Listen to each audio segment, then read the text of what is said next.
if I change my sex. Or saying, as we discussed on your show when I was a guest, suggesting to your perfectly normal son that he might be a girl. At my all-boys school, they kept asking them over and over, raise your hand. Well, where are you on the scale of girl to boy, 0 through 5? I did an editorial only like 3 weeks ago, and I used the word entrapment. In this video, Megyn Kelly interviews Bill Maher on The Megyn Kelly Show. Bill Maher expresses the fact that he feels politically homeless and that most Americans feel like he does. With that, let's watch Bill Maher explain to Megyn Kelly all the ways that the left's woke nonsense turns voters away from the Democrat Party. This is why you feel like a man without a party, because your team feels like you do on the Trump stuff. They hate Trump, but they're not with you when it comes to your anti-wokeism. So where does that leave you? Who do you go out to dinner with? Lots of people. I mean, I feel like more people than ever are on team me, whatever that is, because, you know, they're the normies in the middle who don't want to be ideologically captured by either side. That's who I feel like I speak for. People who are not afraid to call out their own team, if you have a team, or a team that you are more on the side of, when they do stuff that's goofy. And I think they appreciate it a lot. I mean, I notice in my stand-up shows, you know, the audience is kind of half and half, and the liberals will laugh at woke nonsense, and the conservatives will laugh at Trump jokes. Most people in this country, I think, understand that there are deep defects on both sides. Yeah. And they just want the extremists who seem to have the megaphone on either side to go away or stop being so powerful. You know, everybody is like, why can't we just be, you know, common sense? And why can't we just, you know, be the people in the middle? But at the end of the day, no one sort of stands up for that, because it's just so easier to pander to the people who are a team, because those are the people who wind up scaring the other people. I mean, certainly on the left that happens. I've said it many times. The problem with wokeness is nobody ever gets canceled for being too woke. That's how you wind up with men can get pregnant. Yeah. Because you can say the most ridiculous thing, and because no one wants to be the one who's called out on Twitter, they'll be like, oh, sure, men pregnant. I've always said that. I saw a dude who was glowing today. I know it's hard to give Democrats credit. You know, like I was going to say I give Bill credit for, as much as I can't stand his TDS, and I think it's a legit mental problem, I give him credit for telling the truth about the woke stuff.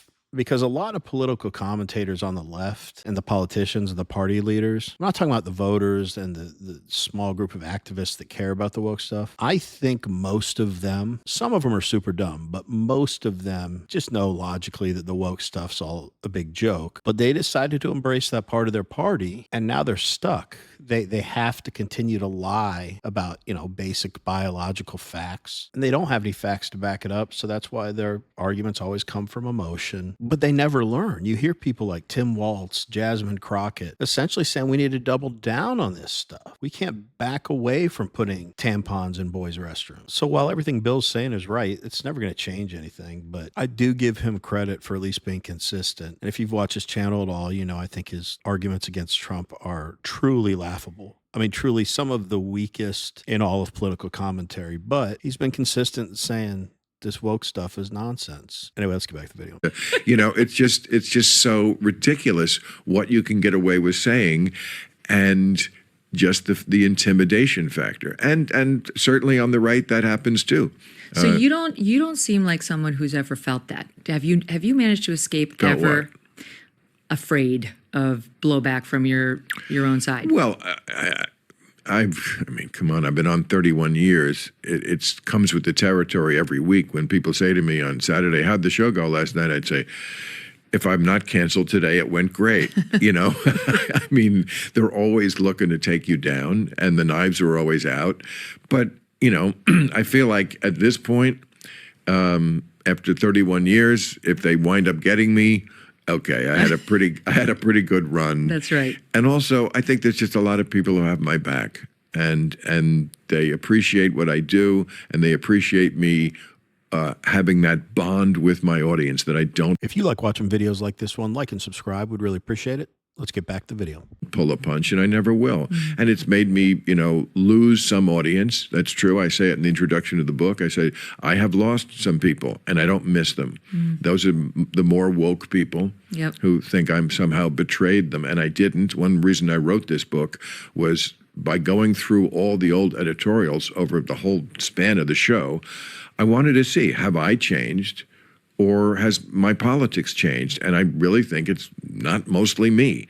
I mean, the left was very different. Now, of course, the right got way worse also. We won't go back into, they don't believe in democracy. We just had that discussion. But that certainly is way worse in my view. But the left, yes, went off the deep end also in their own way. And so what I always tell people who are Democrats and liberals is, you don't have to lecture me about Donald Trump. I'm the one who was sounding the alarm bells before anybody. But I don't understand why Bill is proud of sounding the alarm bells before anybody about Trump. Everything that Bill accuses Trump of doing is speculation. His big thing is that he's never conceded the 2020 election. First of all, who cares? And that because of that, he's going to try to stay in power forever, turn into a full-blown authoritarian. None of that has happened. Even if you don't like his decisions, his policies, he's active. I've never seen a president have so much going on. He's constantly working. I mean, it'll be hilarious if they ever show a picture of him playing golf and say, all he does is play golf. This guy works more than the last 10 Democrat presidents combined and every Democrat in Congress. He's always got something going on. That's why there's always something in the news for them to complain about. Think about Biden. We were just wondering when they were going to wheel him out for some gaffe-filled speech, and everyone accepted it. I think I could be wrong here, but I think I'm right. I think Biden took like a record number of vacation days during his presidency. He didn't do anything.